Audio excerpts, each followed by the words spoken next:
বন্ধুরা, লাল দিঘির পারে চট্টগ্রাম সিটি কর্পোরেশনের উদ্যোগে প্রতিষ্ঠিত যে পাবলিক লাইব্রেরি, ওই যে 21-এর প্রথম কবিতার কবি Mahbubul Alam Chowdhury Chittagong city corporation public library, লাল দিঘির দক্ষিণ পাড় চট্টগ্রাম স্থাপিত 1904 খ্রিস্টাব্দে। আমি একটু জুম করে দেখানোর চেষ্টা করছি।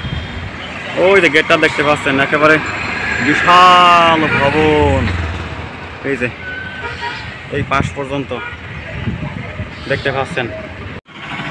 লাল দিঘির পার ঘুরে ঘুরে দেখা হলো, লাল দিঘিও দেখা হলো, কিন্তু এখানকার যে ইতিহাস, সেই ইংরেজ আমলের কাছারি ঘর যেটা, সে সব কিছু নিশ্চিহ্ন হয়ে গেছে। চট্টগ্রাম কেন্দ্রীয় কারাগার দেখে এসেছি। এই যে রোডটা, এদিকে একটু এগিয়ে বাম পাশে চট্টগ্রাম কেন্দ্রীয় কারাগার, বিশাল কারাগার।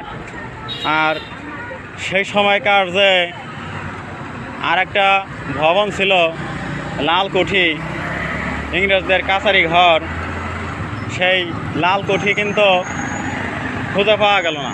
সেসব কিছু কিন্তু কালের আবর্তে ভৌত অবকাঠামোর পরিবর্তনে হারিয়ে গেছে।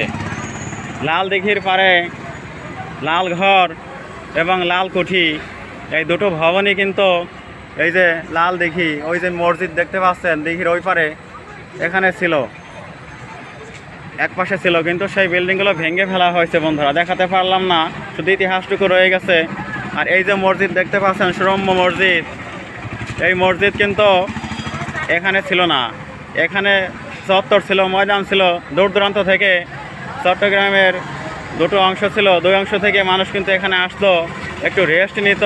সরাইখানার মতো ছিল, একটা শ্রমের ঘর, ঝুপড়ি ঘরের মতো ছিল। সেখানে জমিদারের উত্তরসূরিরা বসবাস করত। পরবর্তীতে বিভিন্ন লোকের প্রচেষ্টায় আমি শুনেছি সুফি দাইমুল্লাহ, স্থানীয় এক রাজনৈতিক বড় নেতা, যিনি 80-এর দশকের বড় নেতা ছিলেন, তিনি বললেন যে সেই দাইমুল্লাহ সাহেবের সাথে পরামর্শ করে এইখানে যখন একটা মসজিদ তৈরি করার প্রস্তাব আসে, দাইমুল্লাহ সাহেব, আল্লাহর ওলি, তিনি বললেন যে জায়গাটা কার মালিকানায়। সবাই বলল যে জমিদার ছিলেন রাজকুমার রায়, তার উত্তরসূরি 3 পুরুষ পরে যারা আছেন তারা কলিকাতায় বসবাস করেন, তাদের অনুমতি ছাড়া তো আর এখানে এই অন্যের জায়গায় মসজিদ প্রতিষ্ঠা করা যায় না।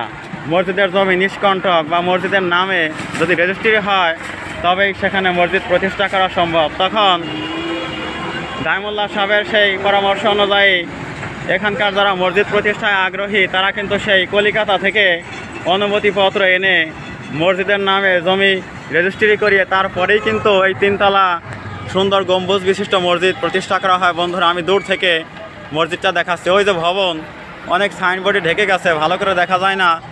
ওই যে জুম করে দেখালাম, উপরে দুটো গম্বুজ দেখা যাচ্ছে। এই সেই লাল দিঘি সুরম্য মসজিদ।